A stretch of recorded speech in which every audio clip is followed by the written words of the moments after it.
За ерөнхийдөө өдрийн мэнд хүргэе. За маш тодорхой асуулт шийдэл асуумаар байна. За оюу толгой бүлэг стратегийн ордын хил загт албан ёсоор оршиж байгаа Онтре компани эзэмшилтэйгоо жавхлант шивээ толгой гэсэн энэ хоёр үндсэн лиценз дээр яг оюу толгой дээр бид нэр 2009 онд хөрөнгө оруулалтын гэрээ байгуулсан шиг бид нэр гэрээ байгуулах уу? Энийг бид нэр энэ цаг хугацаанд хийж чадах уу? Яагаад гэх юм бол нэг зүйлээ гэлээ. Яг энэ цаг мөчид Rio Tinto компани энэ хоёр компани лицензийг шилжүүлэхээр үйл ажиллагаа явуулж байгаа. Шүүхэд хүртэл өгсөн байгаа шүү. Шүүхийн ажиллагаа хүртэл үн дээр явж байгаа. Тэгэхээр энийг бид нэр шийдэж чадах уу? Үндсэн хуулиаг хэрэгжүүлж чадах уу? Бид нар Монгол улсын хууль тогтоомжийг хэрэгжүүлж энэ ард түмний хүлээж байгаа ард түмний эрх ашигыг нэгдүгээр тавьж байгаад энэ онтре дээр шинэ хөрөнгө оруулалтын гэрээ хийж чадах уу? За хоёрдугаарт 2011 онд дахин тодтогсон нэмэлт өөрчлөлт оруулсан хувь нийлэгчдийн гэрээ гэж байгаа. За энэ гэрээгээр Монгол улсад энэ 12 тэрбум доллар болсон хувь нийлэгчдийн зээл 11% хүү төлж байгаа.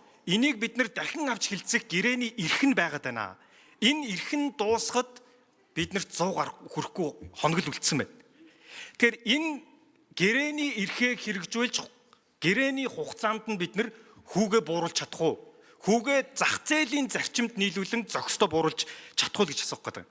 Тэгэхээр энэ хоёр зүйлийг бид нэр энэ хуулийн хугацаанд нь энэ гэрээгээр олгосон эрхийн хугацаанд нь ерөнхийдөө бид нэр хийж чадах уу? Хийж амжих уу? Хэрвээ энэ Rio Tinto лицензээ шилжүүлэх гэж ажиллаж байгаа.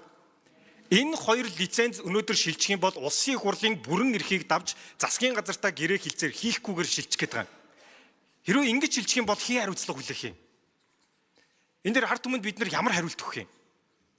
Тэгэхээр энэ асуудлуудыг асуулаа. За нэгдүгээр энэ дэр ерөнхийдөө хариулт өгье.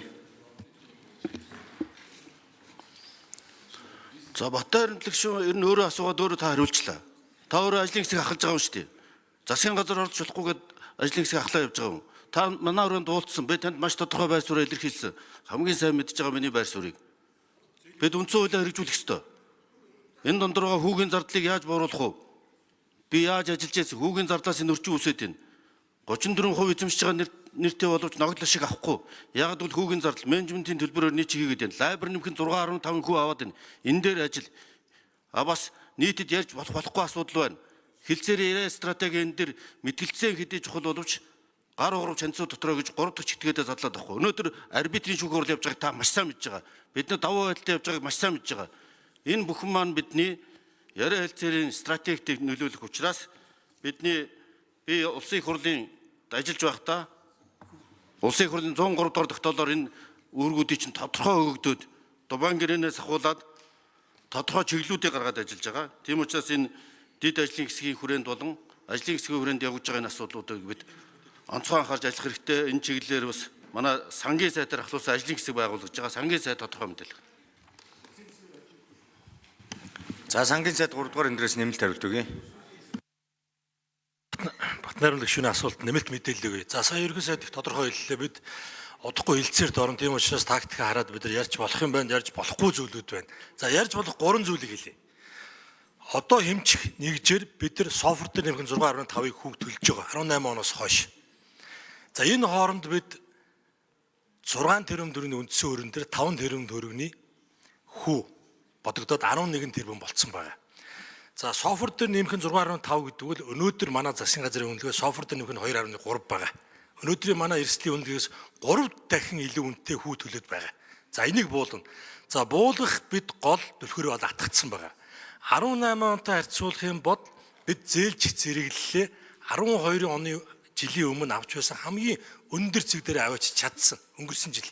За энэ бол энэ жил энийгээ бид нар хадгалж чадлаа. Тэгэхээр бид нар хамгийн том зэвсгээ бол хатгацсан байгаа. Тийм учраас хүүгээ буулгах ийм боломж бол өнөөдөр сайн бүрдсэн гэж харж байгаа. За хоёрдугаар.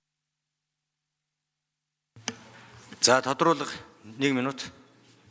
За ерөнхийдөө улсын их хурал дээр бол хянан шалгах төр хороо байгуулсан байгаа. Хянан шалгах төр хороо хилцээрд орох субъект бол биш ээ. Монгол Улсын засгийн газар гүйцэтгэх засаглалын хувьд хилцээрд орох субъект байгаа.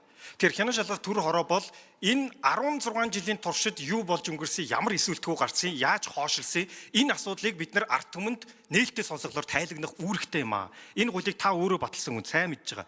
Тэгэхээр энийг би ерөнхийдөө яагаад онцлоод байна вэ гэхээр энэ дээр яг үнийг хэлэхэд өнөөдөр үзэж байгаа 3.5 сая иргэний хүлээлт байгаа. Өнөөдөр бид нар энэ эрхээ гэрээгээр олгосон эрхээ хэрэгжүүлэхгүй бид нар 100 хоногийг өнгөрөөх юм бол дахиад бид нар тэр гэрээг өөрчилж чадахгүй шүү дээ.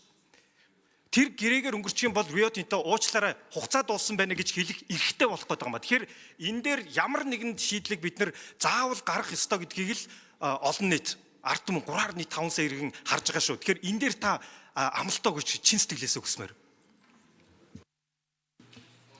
За нэгдүгээр эндрийн микрофон өгье.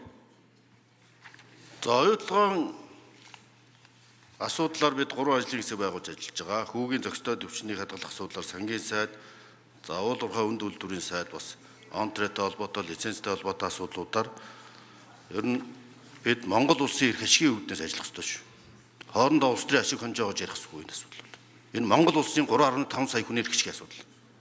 Энийг бол одоо бид нарийн ойлгож хамтарсан хүчтэй улсын их хурлын газар хамтарч ажиллах ёстой гэдгийг би хатан анхааруулж байна. За энэ талаар одоо манай сангийн сайд, уул уурхай үнд үйлдвэрийн сайд дамжны нар хариулна.